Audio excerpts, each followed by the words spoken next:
Holly. And our third panelist has been with us here before, Pierre Bonnefil. He is a member of Epstein Becker Green, and he's going to talk to us about latest immigration and customs enforcement development. Very hot topic on Capitol Hill, and might be one in your organization as well. Welcome back, Pierre. Thank you very much. I'm going to do something a little different. I'm not going to use a PowerPoint. I apologize in advance. I was talking to one of my colleagues yesterday about immigration, and she said, well, there's not much happening on the immigration front. And I said, there isn't, but maybe there is. So what I decided to do is I have a bunch of things I'd like to talk to you about. It's all going to be in an alert that we've prepared, which I'm going to share with Kate if you could send it out by email. So don't worry about taking notes, and because I apologize and sense that the PowerPoint you have is actually useless. Maybe you can use it to recycle or something, I'm not sure, but anyway, let's get started. So first thing is, the least favorite time of ours right now, our immigration lawyers, is the H1B Cap season, which is about to start. As you all know probably, the H1B visa is the workhorse of the immigration attorney's office. It is what we've been using for years to really help out people, recent graduates from universities, et cetera, get jobs in the U.S. That has changed dramatically, and what I mean by that is as follows.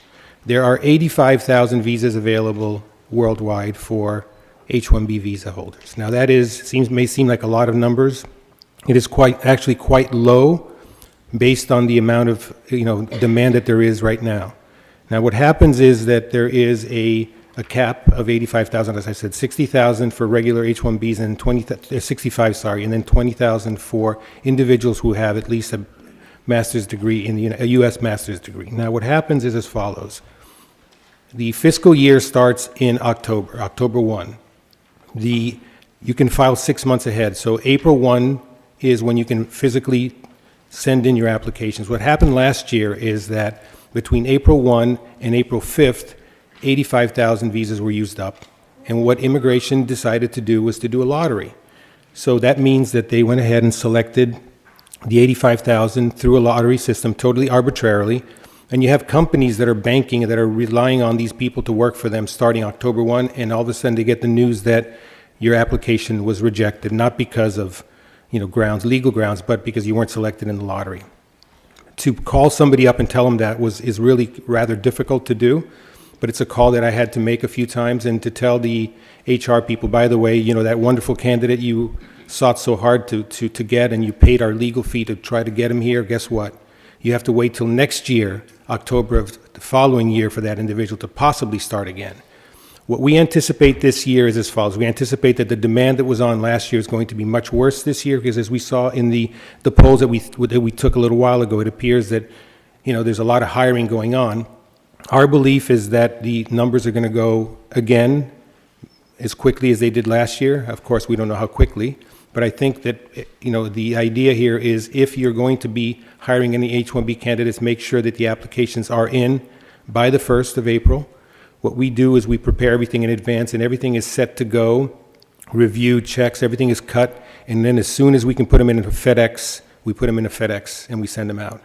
And you hear horror stories about FedEx last year not delivering packages, so that's another issue that, needless to say, what we do is rather stressful. But so in terms of what's the takeaway here? The takeaway here is, obviously, if you're going to select H-1B candidates, make sure that you have your applications in on or before, well, you can't do it before, but by April 1st, knowing obviously that these individuals cannot start working for you until October of this year. So sometimes there's a problem with the 6 months, what to do with these individuals. Always keep in mind that you may be to think about alternatives in case you're not selected. What happens if this wonderful candidate's not selected? What are we going to do? We want him here. He is the next best thing to the CEO. What are we going to do? So you have to really try to come up and think outside the box and figure out what to do. So very important time, and a lot of sleepless nights are going to take place between now and then, and it's in terms of what we were all saying, documenting everything is important, and making sure that you at least get a head start. So if you have selected your applicants, please make sure that you try to select them as quickly as possible and get the paperwork in as quickly to the lawyers as possible so they could be filed by April 1. What we've seen also recently is a change in the way that immigration is being done. It's being enforced. Typically, what used to happen is you used to have individuals on the H-1B route where they would go from one office to another. You would move them around from maybe you had different offices in different geographic areas. And what would happen is that since it was not considered to be, for immigration standards, a material change or material condition, what you would do is whenever you did a new, you move somebody from one location to another, what you did is you went ahead and you did a new LCA, you posted it. And for those of you who don't know what an LCA is, it's a labor condition application that is filed with the Department of Labor, and that document is certified and posted, and what you do is you make note of that geographic change, and that would be it. So when you do the amendment of the petition, what happens is that immigration will tell you, great, we noticed that you changed the locations, that would be it. What immigration has been doing recently is that they have what they did is they devised a fraud and detection agency, the FDNS, I love these names. And what they do is there's been a lot of site visits. I don't know if any of you have had site visits for H-1B applicants, but what they will do is they will go there and they will look at the information that's on the petition itself. And if the petition says that the individual is supposed to be working at X location and they don't find that individual there, what they're going to do is they're going to send in what they call a notice of intent to revoke, or a NOIR. And then again, at that stage, what used to happen in the past is when you got this, you used to be able to submit a proof of that the LCA was filed. And at that stage, what would happen is that they would go ahead and allow you to continue. But right now, what they're doing is if a NOIR is submitted to you and you just did an LCA change, that was it, what the immigration authorities are going to do is they're going to require you to make an amendment, and they may just go ahead and enforce the notice of intent to revoke. Very important stuff. It's not codified yet, but what we're seeing a move towards that. So the takeaway from here is if you're going to have somebody move from jurisdiction to jurisdiction, or I should say from location to location, make sure to think about possibly amending the H-1B petition as opposed to just doing a new LCA. It might make sense in the long run.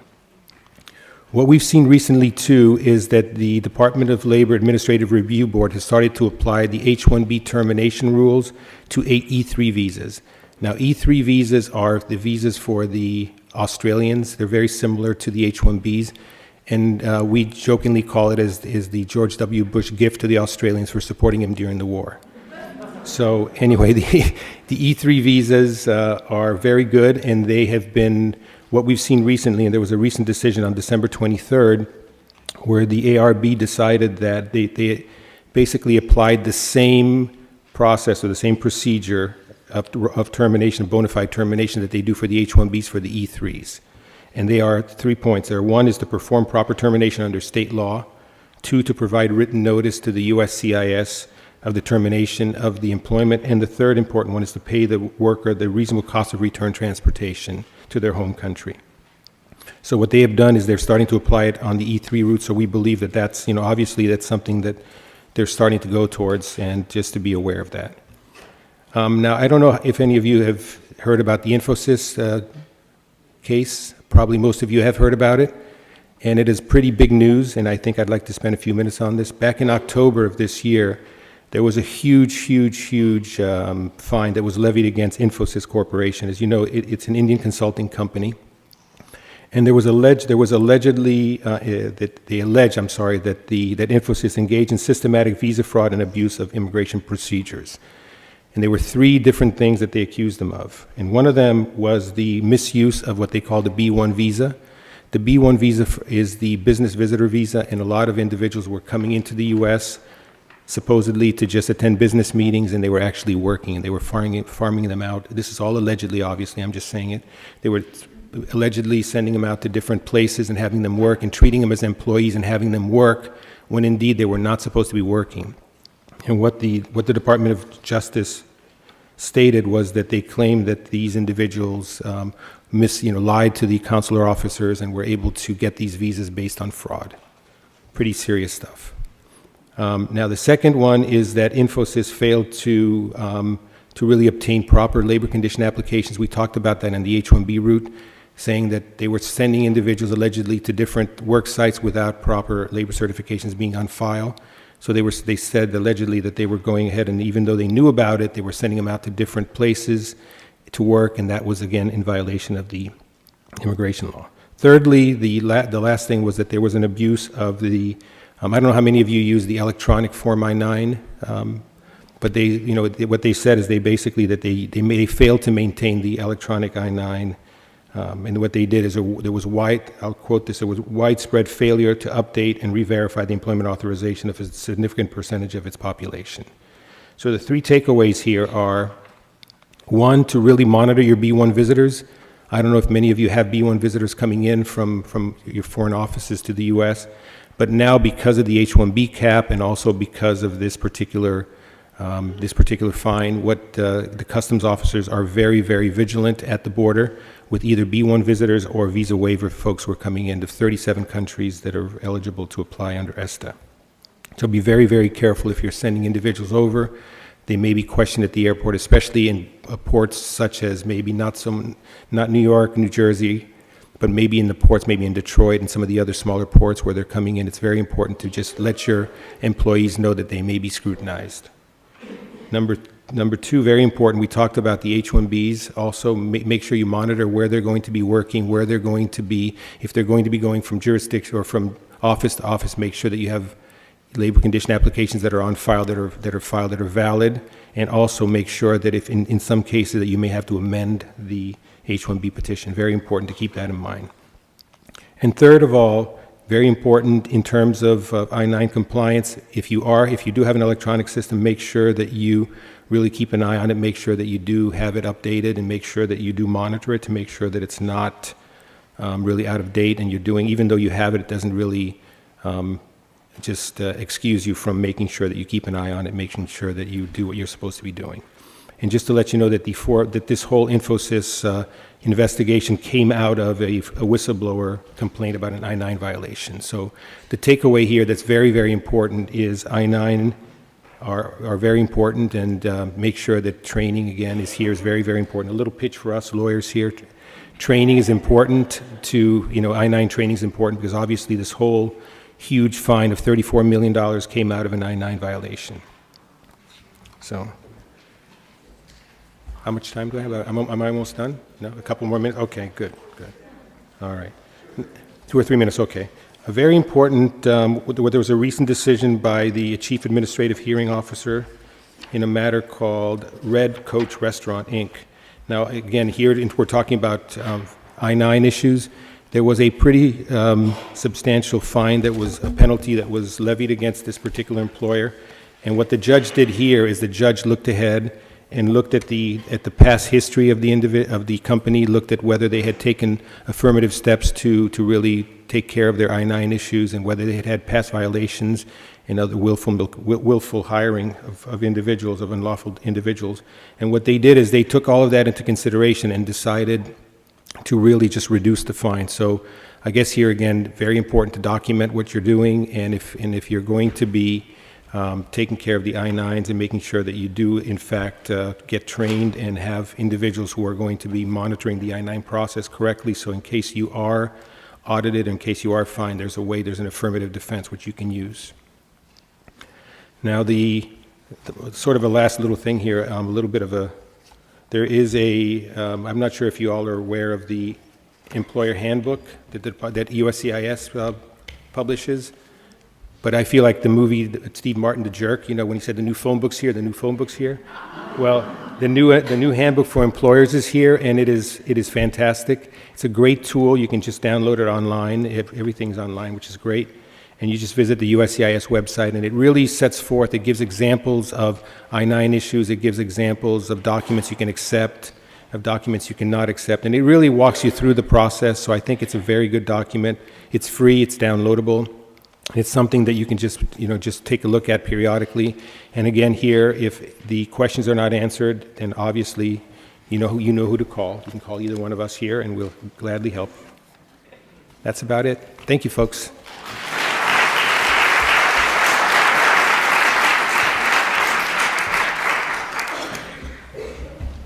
Okay, well, thank you so much for that really informative legal aspects and the advice.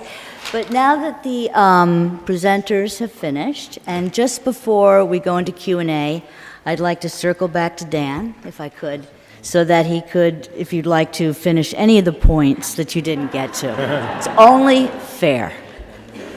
Thank you.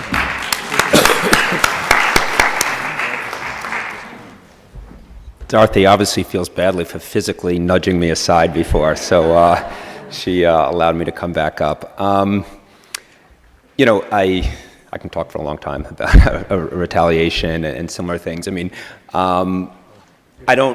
one thing I'm actually going to do, and rather than doing that, is I think in the beginning of the presentation, Darren was speaking about all the offerings and what great things that this organization is doing, and is making his sales pitch. And I think Holly, I recall putting in a little bit of a sales pitch, and maybe even Pierre at the end, and I don't think I did.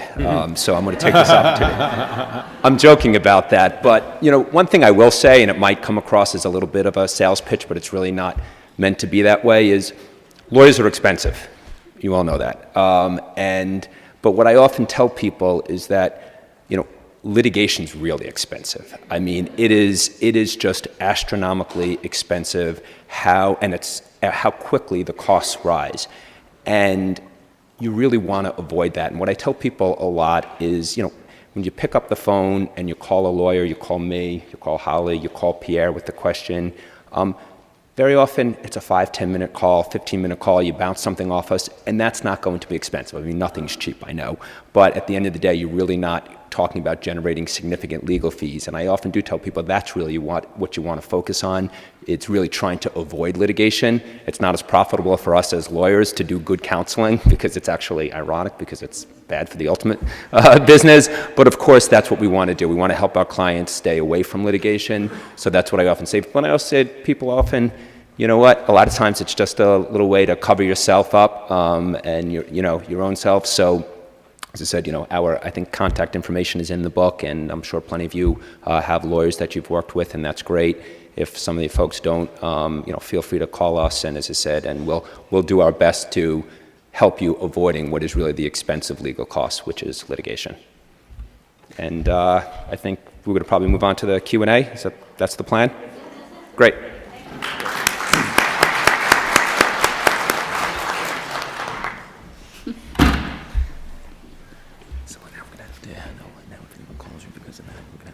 Okay. I don't see any. So we're going to begin our Q&A, and we have a lot of smart attorneys in the room. So we'd love to hear from any of you. If any of you have any questions that you'd like to address the panelists with, if you'd be kind enough to state your name, and perhaps your affiliation if you'd like. So are there any questions for the panelists? Well, I would like to hear, you know, Dan, you had those like 4 more points at the very end. I just, you know, you can just go through them pretty quickly. Sure. Let me find them.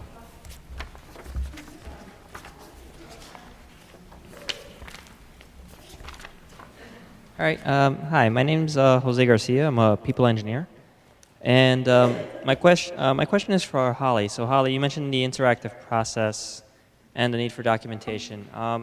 Now, one story that I heard from a colleague of mine who had an issue with somebody that she was working with who had a problem was the question she would always ask is, what do you need from me to help you do your job?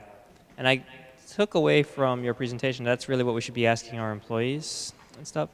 Now, a lot of times, and Dan mentioned this, that a lot of the lawsuits come from how people are poorly treated. So would you say that honestly, most of the time, it's if people feel like they're being treated right, that we could avoid lawsuits altogether, or do you feel that it could still happen either way? I didn't catch the end there. Did I? Sorry. The question is, Dan mentioned that good treatment can help us avoid legal costs. In the case of managing a disability, if we treat people the right way, could that save us, or do we still have to worry? Okay, yeah, so no good deed goes unpunished.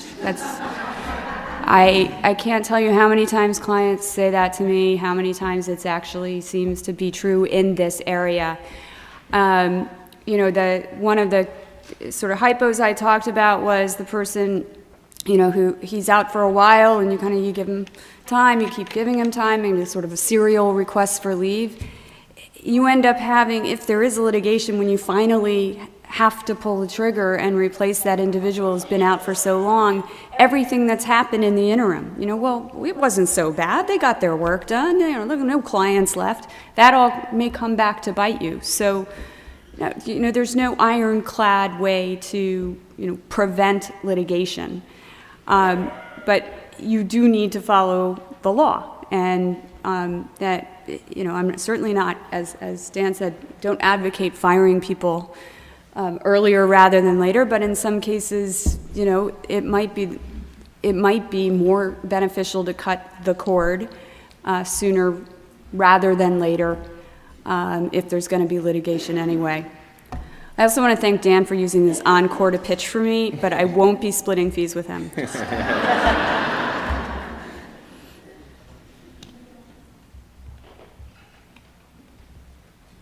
Hi, I'm Kate Wendelton, 5 O'Clock Club. Dan, I really do want to hear those last few points, because I think that it's important for the audience to, for you to be able to wrap up what you were covering. Sure.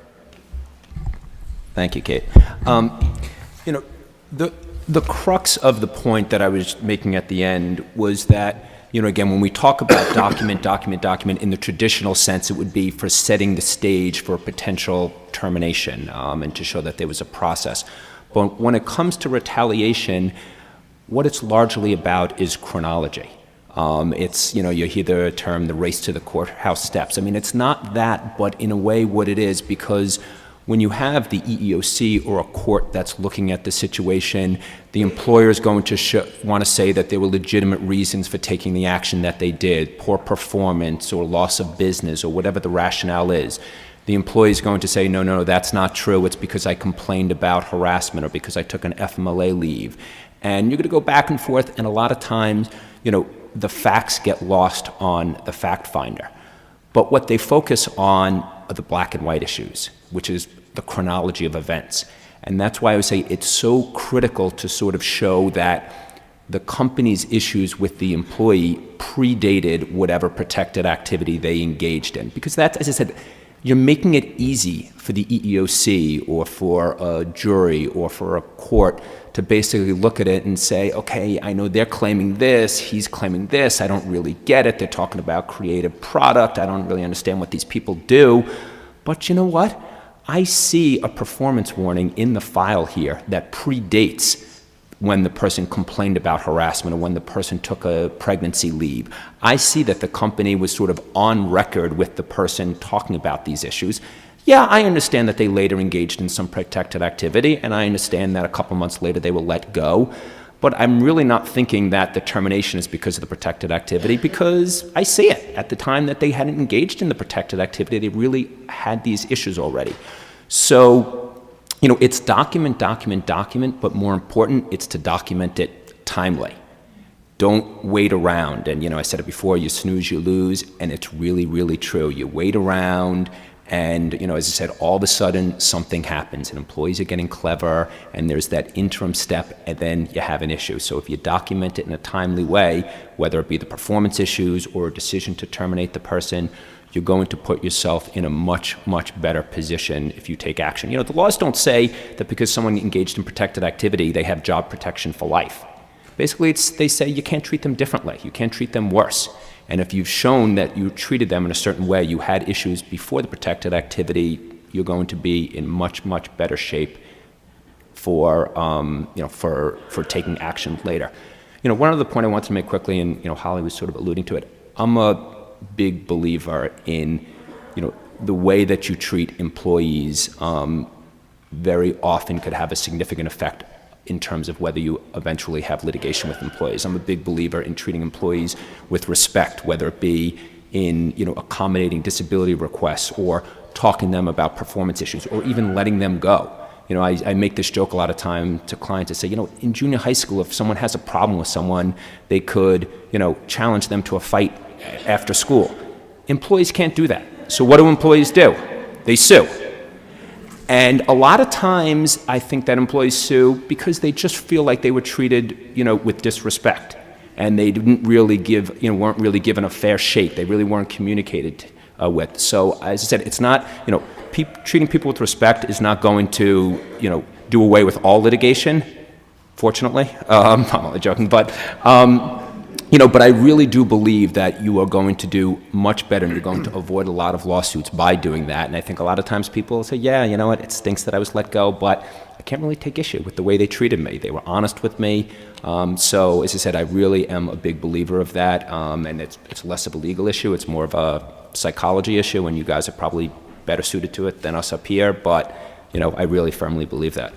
We have another question here. Hello there, my name is Lisa Derrick, and my question is for Pierre with regards to the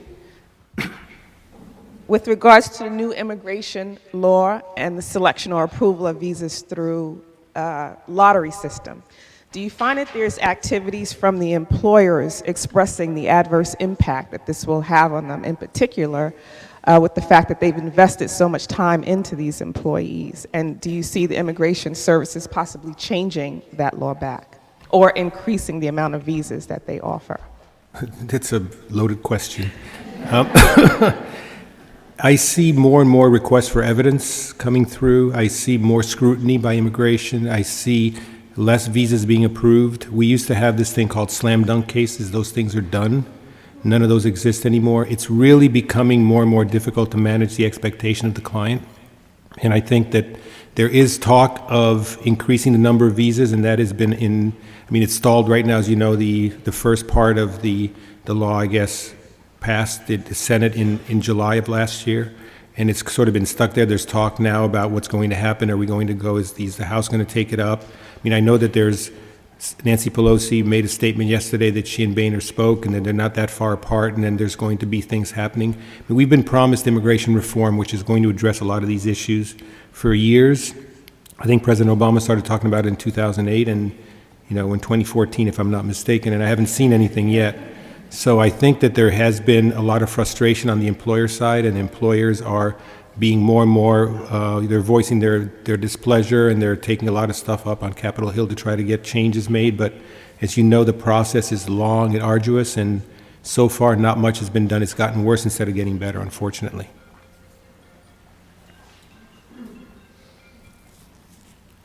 Question here.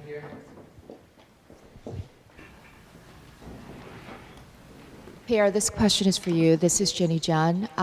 Is there anything that Infosys could have done differently in the way that they needed to bring people and staff over to the U.S.? Certainly B1B, the visitor visa is not the right way. It's not billable. You're not supposed to, bring Right. staff over to bill. But for those types of companies who do need to staff and augment their staff with expertise from their outer offices, is there a different way or another visa they could have used? Well, the B1 visa was the mechanism in the past, but what happened, obviously, is that they abused it. There was a lot of, the B1 in lieu of H1B, or the B1 in lieu of H3 is a mechanism, but what has happened is that these individuals were really coming in to work. They were not, there was never the intent for them to come in to attend business meetings, from what I gather. Again, all of this is allegedly. But they were coming in supposedly to just work for different employers, and there were contracts that were set up, et cetera. And it was pretty detailed, according to what the findings showed, that there was a lot of details in terms of how these individuals were coming, what they were coming to do. So the B1 visa was and has been, and still, in my mind, still continues to be a good mechanism. However, they're highly scrutinized. A lot of my clients will use the B1 when they come in, but just knowing that obviously if they're just coming in just to attend business meetings only, if in terms of the expertise itself, sometimes what individuals are doing, they're waiting a little bit longer and they're bringing them in L1s instead. That's a way to really, an L1B is a way to do it. Those are highly scrutinized too, but that's a way to do it. Other than that, those are really the two visas that I can think of that could have accomplished what they wanted to do. So we'll take one more question. Hello, good morning. My name is Alex Gallego. I have a question for Dan under the protected activity and more under the NLRA, the National Labor Relations Act that's more complex. What's your definition of a protected activity if we, for example, have a group of employees who are griping about management and they were terminated based on that? Do you think that will be protected activity if they use derogatory language and very disrespectful, using the company's information systems and technology systems? It's a really good question because, you know, the NLRA, and most people probably don't know what that means, and, you know, hopefully you don't really have to deal with it much. It's the National Labor Relations Act, and it traditionally applied to unions, traditional labor. And what the act basically says is that people have the right to unionize, employees have the right to engage in concerted activity to unionize, and companies can't take action, can't retaliate against employees for engaging in that concerted activity. You know, unions now are much less prevalent than they used to be. I don't know the statistics, but there's certainly, you know, a lot less members than they used to be. And the National Labor Relations Board has basically been expanding outside of the traditional union setting and looking into non-unionized companies and looking to see if there have been violations of the law. And what's happened now is that they've looked at situations like you explained, where you don't have necessarily a union, but you have employees that are speaking together, which can be considered concerted activity, and the argument is that they are complaining about, you know, the terms and conditions of employment, and if they're doing it together as concerted activity, that could actually be protected. The key distinction, which you alluded to, is, you know, if it's basically griping and saying this company blank and so is blank, you know, that's not concerted activity. I mean, that could be insubordinate, and that could be unprofessional, and that could be unacceptable. And if that's really what it is, then they're not going to have retaliation protection. However, if employees are getting together and they're complaining about compensation, their hours worked, other terms and conditions of employment, then it can be concerted activity. And, you know, it's very fact intensive, but I think, as I said before, it's a really good question because a lot of times people don't understand. They say, I don't have a union here, I don't have to worry about that NLR or blah, blah, blah thing. It's not that easy. And as I said, the NLRB is being aggressive, and not to, you know, disparage anyone, but they're trying to be more relevant as unions are going on the downside. So you need to be careful about that. And again, like a lot of protected activities, the difference between griping is not protected, but if they're talking about terms and conditions of employment and they're doing it together, then they can have retaliation protection. Okay. So I'd like to give a round of applause again to our panelists for the legal expertise. And I'd like to turn it back to Darren. Thanks, everyone. Thanks for attending. One final round of applause for our panelists. Thanks very much, guys. So please be sure to turn in your blue forms and your polling devices to one of the ushers as you head out. We hope to see everybody in April. Stay warm. Go Broncos.